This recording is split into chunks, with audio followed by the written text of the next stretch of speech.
It's not as if people walk around with a sign that advertises their life experiences. Well, maybe they should. That's why, though, we need to go the extra step when we get to meet people. Go beyond the veneer. Ask questions and listen and learn.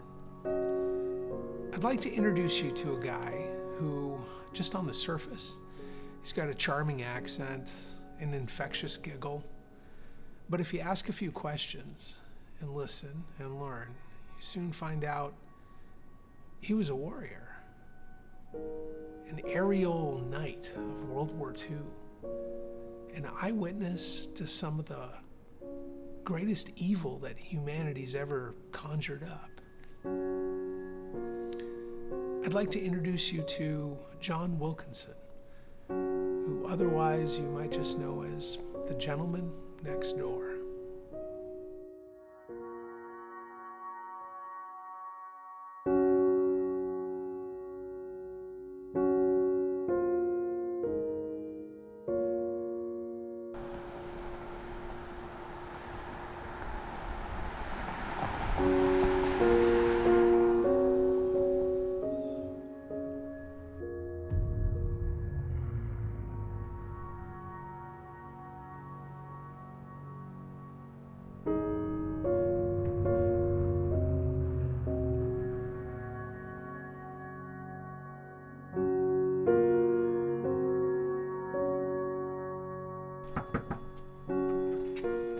John?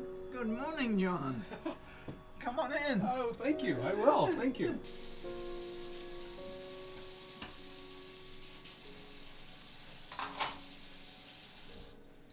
Okay, I've got my dishes done. Have them on or not, and I always wanted mine on. The wingtips? Yeah, as far as I'm concerned, it didn't make a bit of difference. There's two of them, and my pilot logs. Oh my gosh, the Right pilot there. logs. These? Yeah, These are your logbooks? yeah. First solo. Look at this. First solo on Yeah. June 4th, 1942. We had 10 hours, and I soloed after 8. Is that a big deal? Yes, nowadays you have to have a minimum of 40 before you can solo. Of course, at 8 hours, you hardly know what you're doing. Yeah. So this is all 1942. This is all Yes, in 1943. Florida. This is all in America then. When you were British, learning to fly in America, Mm-hmm. how were you well received? Were you treated well? Yes, we were very well. Who paid your bill to train in America? Well, the British did. We were only getting 50 cents a day, and part of that was considered danger pay. So did the Americans do a good job training you? Oh, they sure did. Right. But when you're training, you have to make the most of it, because so many didn't. When they're flying solo, they would just tool around the sky. But I knew what I was going into, because I'd watched the Battle of Britain from the ground. But when you get to the end of your training, you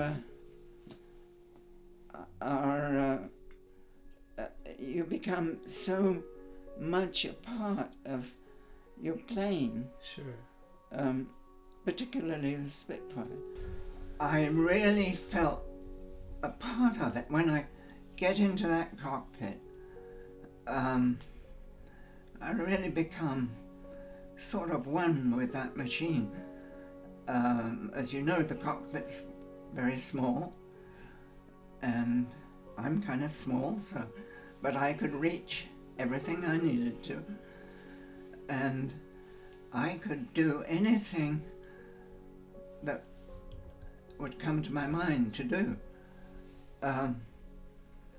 It was just a joy to be able to toss it around like a toy, and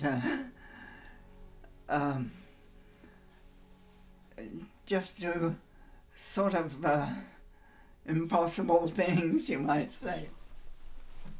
Oh my word. Can I touch it? Sure. Yeah. This is the real thing?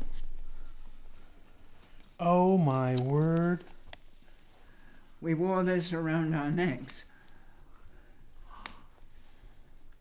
Russian. Why would you put Russian? Because we were getting close to where the Russians were, and they, if we had to land behind Russian lines, they shoot first and ask questions after. So that's a message to them. This I've never opened. It's silk maps. And there's a knife in there, a short one to help you. You've never opened it? No.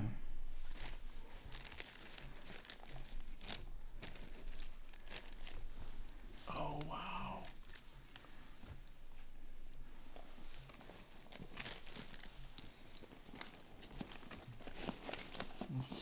Here's what I had strapped to my shin and in my boot. And it wasn't intended for fighting with. More, it was, if you get hung up in a tree, you can reach it and cut yourself loose carefully.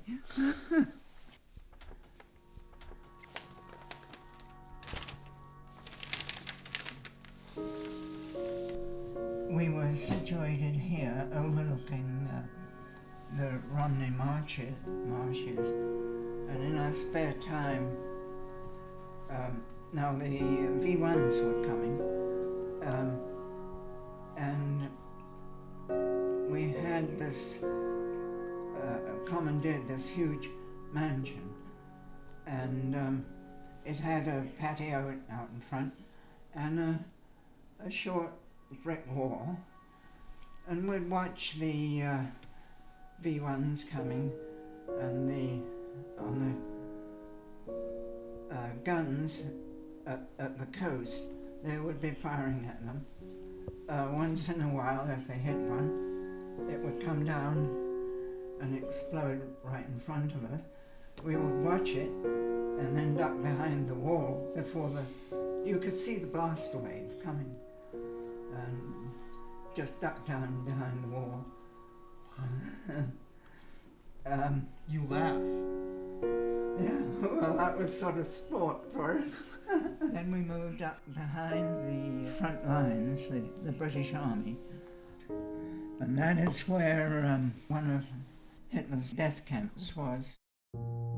I saw the gate, and I had seen it from the air too.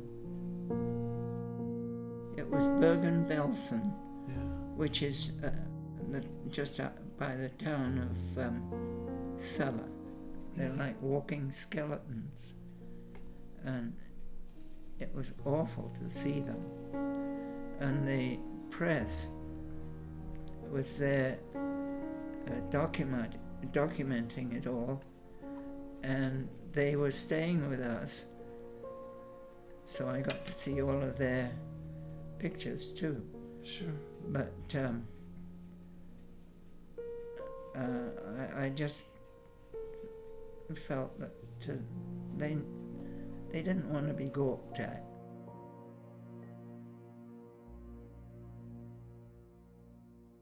Okay, now I'm going to show you your gun camera footage. Okay. And I want you to comment however you can, but I've looked at a lot of gun camera footage. Mm-hmm. And I mean, I've seen a lot of it. I mean, lots of Yeah. it. And you are a killer. You're a marksman.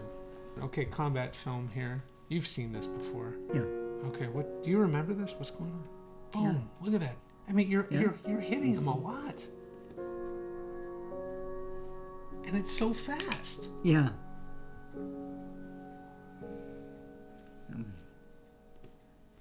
What do you remember about shooting at ground targets?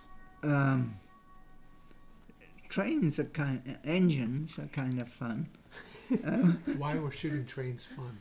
Well, you have the engine like so, and the wheels, and then there's a cylinder right at the front there, and we aim for that because that's the hardest thing for them to replace. Sure. But with the spread of your shells, of course you made big holes in the boiler and this big cloud of steam goes up. That was the fun part. The only time I ever went after personnel was when I got that staff car, and they were the high-ranking officers, the ones running the war. Yeah. But the poor Joe that's driving a truck or whatever, he's just in the wrong place at the wrong time. One time when I saw this big truck, and I went down and fired at it, and I wasn't satisfied. I went around and I saw two guys dragging another one into the ditch. And when I fired, it was the biggest explosion I had ever seen or ever want to see. Sure. I had to pull away hard to avoid shrapnel and stuff. When I got back, I was clean, I wasn't hit with anything. They decided that it was a truck full of landmines, the intelligence people. Sure. And that, of course, made me very happy. What about the two guys or the crew in the truck? What did you go back and strafe them? Well, those were the only ones that I saw, and if there was anybody else in there, they could never have survived it. Right. I mean, it was like the things you see on TV. Yeah. It was huge. You shot a doodlebug down east of Ashford. Yeah, that's the V1. We called them doodlebugs. And the radar vectored me onto this one. Mm-hmm. And as soon as I saw it, I released the radar bomb and headed full throttle down, because the ideal way to destroy a V1 was to fly up beside it, get your wing under its wing and just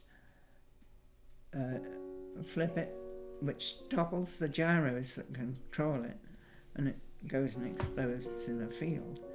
And I couldn't quite get there. Sort of frustrating. So I just sat there until it pulled ahead and slipped in behind it. And I was so determined to get it, I started firing right away.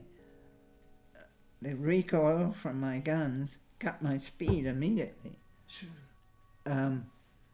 But I hit it, and it rolled over and exploded in a field. Really, I was too close to it. But again, the Lord didn't let it blow up, and me with it. Right. So when you think about yourself as a young man, a young fighter pilot, this guy right here, this guy, do you like how you've turned out? Has it been a life well lived?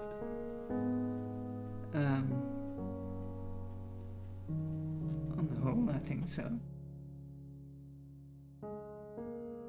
You know, when you're out there fighting day in and day out, you never know whether you'll see the next day. So there's a certain amount of stress there. Sure. Each one handled it in his own way. We never did talk about it. When an old man dies, a library burns. That's an old quote, and it applies to old women too.